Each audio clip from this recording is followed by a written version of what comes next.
First of all, thank you for giving me this opportunity to introduce myself. I am Sapna. I am from Sonipat, Haryana. I have completed my Masters in Mathematics from Maharshi Dayanand University last year. I also completed my Bachelor's in Mathematics Honors from the same university in 2020. My hobbies are listening music and watching adventurous movies. And my strengths are I am self-motivating person and have strong problem-solving attitude. My long-term goal is to contribute in mathematics field by doing some research. That's all about me.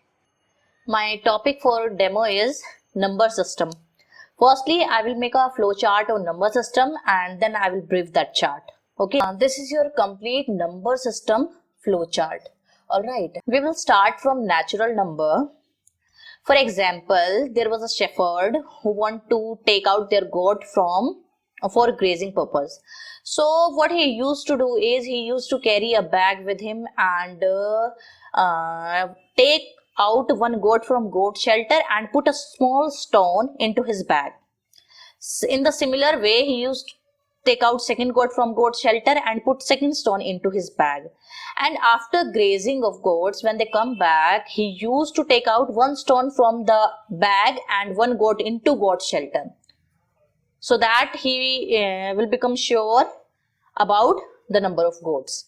So after some years, when mathematicians study about these numbers, they consider that as natural number, and it was pre-assumed that a natural number will start from 1. Alright, so first natural number is 1 and smallest natural number is 1. And when you add 1 to the current natural number, you will get next natural number. For example, if you have 1 right now, it was the pre-assumption that 1 will be our first natural number. So when you add 1 to 1, you will get second natural number, that is 2. When you add 1 to 2, you will get third natural number, that is 3. Alright, in this way, counting has been started. And you don't have largest natural number. We have only smallest natural number, which is 1, but we don't know about the largest number. This is because when you add 1 to the current natural number, you will get the next natural number. So if someone says ki I have 100 as the largest natural number, I will add 1 to that natural number and I will get next natural number. So there is no largest natural number, but we have smallest natural number, and that is 1. Alright, this is about natural number. And if we have something, then we start our counting from 1. But what about if we don't have anything? So for that we have 0. Alright, and the combination of 0 and natural number is our whole numbers. Next numbers are negative numbers. What are negative numbers? So if you take natural numbers with the negative sign, you will get negatives or negative numbers. Alright, and the combination of negatives and whole numbers is your integer. Now, what about fractions and decimals? Sometimes what will you take? You will take, for example, you want flour and milk. It is not always possible that you will take this as a whole number. For example, I want to take 3/4 of flour. What was this? This is not an integer. This is not a whole number. This is not a negative number, and this is not a natural number. So we need to introduce fractions, because in our day-to-day life there are numbers which are neither integers and nor these numbers. All right, so we need to introduce fractions. And fractions said, what does this mean? This means 3 parts out of 4. This doesn't represent a whole number. It means 3 parts out of 4. All right, so these are fractions. And fractions are always finite numbers. Fractions are always finite. What about decimals? Why we need decimals? First of all, if you study something new concept, make sure firstly why we are studying that concept and why we need that. Alright, so why we need fractions? Because sometimes it happens that we don't have whole thing. We don't have whole number. Whole things like this. There are, if you think about it, you will get so many examples in our day-to-day life that don't have whole numbers. Alright, that are fractions. So most easy and simplest example is your baking of cake. Baking of cake. Now why we need decimals? Why we need decimals? Look, while weighing your weight, sometimes you have say 70 kg. You are 70 kg. But sometimes at same time you will have this. What about this? Yes, we can convert this into a fraction. But independently, what is this? This is neither integer, this is nor fraction. So we introduce decimals. Okay, we introduce our decimals. So these are our decimals. And what is the difference between fractions and decimal? The main difference between fraction and decimal is that fractions are always finite, but decimals need not be always finite. Why? Say, you have 1/3 as fraction. This is a finite number. This is a number which is finite. But at the same time, if I find out, if I completely solve this number, what I will get? I will get 0.33333. See, this is that decimal number. This is a decimal number, but this is not finite decimal. This is infinite decimal. So decimals may be infinite, but fractions need not be infinite. Fractions are always finite. So this is the concept of decimals. Now, combination of fractions, decimals and integers is your rational number. Combination of these three is your rational numbers. And irrational numbers, what is irrational numbers? Those decimal numbers. Say, the main difference between rational and irrational is that in irrational number, you have decimals. Alright. What kind of decimals? Because in rational also you have decimals. Then what is the difference between rational and irrational numbers? So in irrational numbers, you have those decimals whose decimal expansion is non-terminating or non-repeating. What is meant by non-terminating? Non-terminating means that if you divide a number, for example, you have pi. Alright. During our calculation, we use 22/7, but the value of pi, which is 3.14 and so on. In this decimal expansion, numbers are neither repeating or non-terminating. Non-terminating means that this will not stop. Continuously, it will go up to infinity. So, those decimal numbers which are neither repeating. See, this is a rational number. Why? Because this is repeating. I can write this as 0.33. Right? This is repeating. But at pi, your E, 2.718 and so on. These two are the most popular irrational numbers, and their decimal expansion is neither repeating nor terminating. So main difference between rational and irrational numbers are that in irrational numbers also we have decimals, but those decimals whose decimal expansion is neither repeating nor terminating. Alright, and the combination of these two numbers is our real number. Combination of these two number is the real number. What about complex number? See, complex number don't have direct use in our day-to-day life like real numbers. In real numbers, while making food, whenever you use ingredients, your ingredients used in form of fractions. Alright, while going to a restaurant and paying a bill, you will use decimals, and sometimes it also happens you will use integers, in which you will use whole numbers, and in whole numbers you will use natural number. But complex numbers are not as direct in our day-to-day life like real numbers. Simplest example of complex number is that while solving a quadratic equation, if you are going to solve a quadratic equation, and in that equation, the proper format of your quadratic equation is the, I am erasing this portion. Your quadratic equation is this. And the solution is, while finding out 0 of this equation, what you have? You have x equals to minus b plus minus under root b square minus 4ac divided by 2a. If this square root is negative, then what will you have? You will have complex number. Alright. And complex number, general representation of complex number is a plus iota b, where a and b both are real numbers. So this is all about your number system. Now we are going to solve a problem, and that problem is I'll give you a real number. All right, and you need to show that that real number is a irrational number. Question is, you need to show that under root 2 is irrational. During basic concept explanation, I told you that a number is irrational if its decimal expansion is non-terminating or non-repeating. Alright, so under root 2 is irrational number. We know that because its decimal expansion is non-terminating or non-repeating. Now, sometimes it happens that finding square root of any number is not very easy. For example, if I give you this number,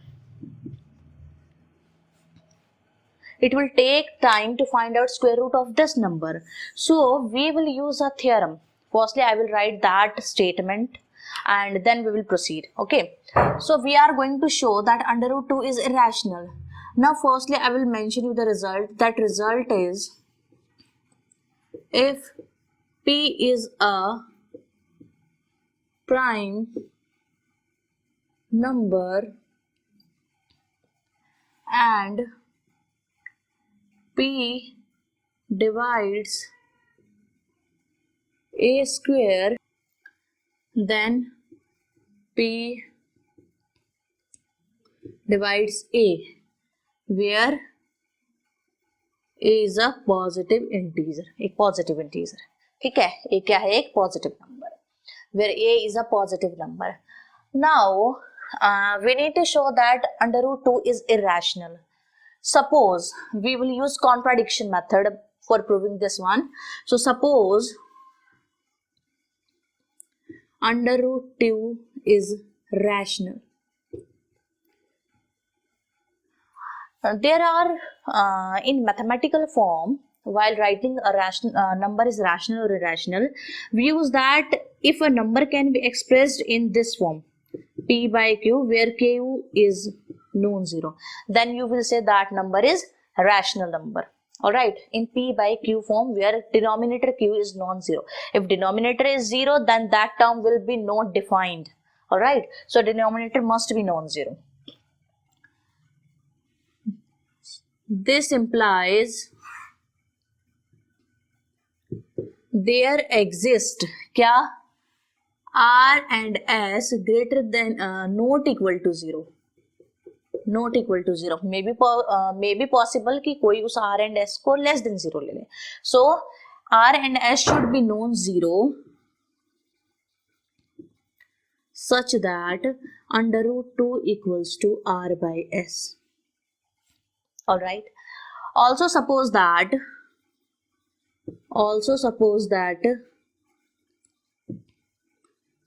R and S have common factor other than 1. R and S have common factor other than 1. If R and S will have common factor other than 1, then if I divide by that common factor, अगर मैं R and S को उस common factor से divide करूँ, I will get this one. For example, just for example, if you are taking under root 2 is equals to 2 by 4, these have common factors which is 2. So 2 से इसको divide किया, 2 से इसको divide किया. This is your A by B. Alright, this is your A by B. This imply under root 2 dot B equals to A. Now squaring both side, you will get 2B square equals to A square. 2B square equals to A square. Now from here, what can I say? देखो, A square is written as product of two numbers. So I can say that if I choose one number from this product, I can say that this number divides A square. So what can I say? I can say 2 divides A square. Now use this result. What this result says? This result says if P is any prime number and P divides A square, then P divides A also. This implies 2 divides A also. If, for example, I say 5 divides 10. 5 divides 10. This means that 10 can be written as product of 5 and some number. 10 can be written as product of 5 and some number, which is 2. In the same way, if 2 divides a, then I can write a as 2 into some number. Okay, so that this product is equal to a. So, put this value of a here. Put in 1. What you will get? 2b square equals to 2c square. This imply 2b square equals to 4c square. Alright. Now, I can write this as b square equals to 2c square. I can write this. Now from here, what can you say? In the same way as you did here, that 2 divides a square. From here also, I can say 2 divides b square. I can write b square as product of 2 and c square. So what can I say? I can say, if I write 10 equals to product of 2 and 5, what can I say? I can say that 2 divides 10 and also 5 divides 10. In the same way here, I can say that 2 divides b square also. This implies 2 divides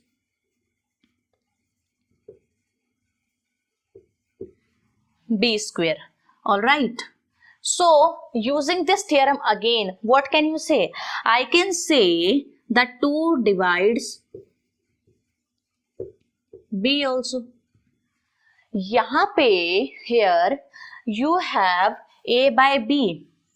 And this a by b is co-prime. Why this is co-prime? जो भी उन दोनों में r and s में common factor था, I divide this number by that common factor. Alright. Now, here is only common factor, here is 1. That's why these two numbers are co-prime. The numbers whose common factors are 1 are called co-prime numbers. That's why a and b are co-prime numbers. But here, what you find? That 2 divides b and 2 divides a. That means 2 is the common factor of a and b. From this and this, what you conclude? You conclude that a and b have common factor that is other than 1. But here what you get? From here you have that a and b are co-prime. That means we get contradiction. And based on that contradiction, what can I say? My assumption is wrong. And what was my assumption? What was my supposition? And my supposition is that under root 2 is rational. This implies is not rational. This is irrational. That is under root 2 is irrational. Alright. So this is your question. We will do one more question, and that question is that 5 minus under root 2 is irrational number. We are going to solve this question. And in this question, as we proved that under root 2 is an irrational number, we are going to use that one. Alright. Now, solution of this problem is, suppose 5 minus under root 2 is not irrational. Not irrational means that is rational. That is rational. Alright. 5 minus under root 2 is not irrational. That means this is rational. If this is rational, so there exists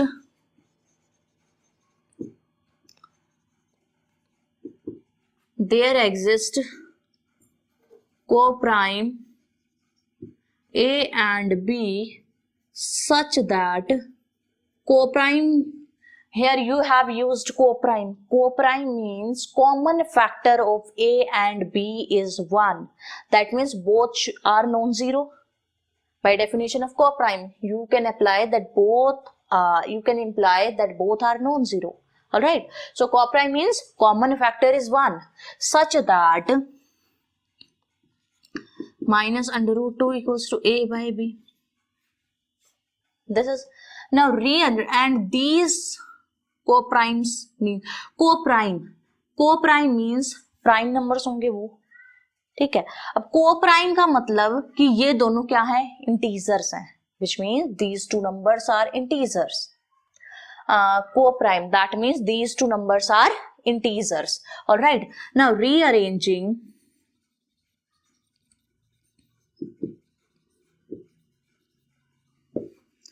these terms, we get 5 minus a by b equals to under root 2. All right, now take LCM. 5 times b minus a upon b equals to under root 2. As you know, left hand side is integer, left hand side is rational. How? This is your integer, this is also integer, and this is also integer. All right, and you know that difference of two integer is again an integer, है ना? You know this. And if I divide integer by integer, then you will get a rational number. Which number? Rational number, because integers are in the basic flow chart. I told you that rationals have fractions, decimals, and integers. So integers, numerator is rational, denominator is non-zero rational. No, b is non-zero here. Denominator is non-zero rational. That means we have this complete is a rational number.